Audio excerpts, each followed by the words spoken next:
গণ অভ্যুত্থানে নেতৃত্ব দেওয়া শিক্ষার্থীরা রাজনৈতিক দল গঠন করলে দেশের 40% মানুষ ওই দলকে ভোট দেবেন বলে জরিপে উঠে এসেছে। বৃহস্পতিবার 12 December BRAC institute of governance and development pulse সার্ভের দ্বিতীয় ধাপের জরিপে ফলাফল থেকে এ তথ্য পাওয়া গেছে।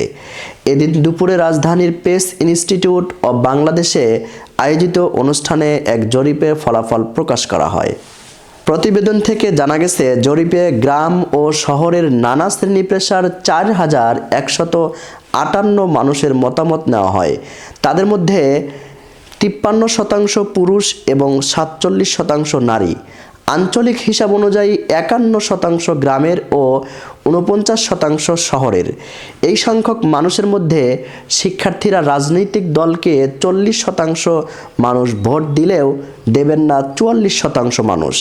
বাকি 16% মানুষ এ বিষয়ে কোনো মন্তব্য করেনি।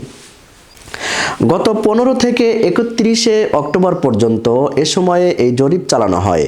এতে দেশের রাজনৈতিক, অর্থনীতি, অন্তর্বর্তী সরকারের মেয়াদ, নির্বাচন, চলমান নানা সমস্যা, সংস্কার, আইন শৃঙ্খলা পরিস্থিতি সহ বিভিন্ন বিষয়ে প্রশ্ন করে মানুষের মতামত জানতে চাওয়া হয়। প্রিয় দর্শক, শিক্ষার্থীরা যদি রাজনৈতিক অঙ্গনে আসে তাহলে তারা কত শতাংশ ভোট পেতে পারে? এ বিষয়ে আপনার মন্তব্য কি? অবশ্যই কমেন্ট বক্সে লিখে যাবেন।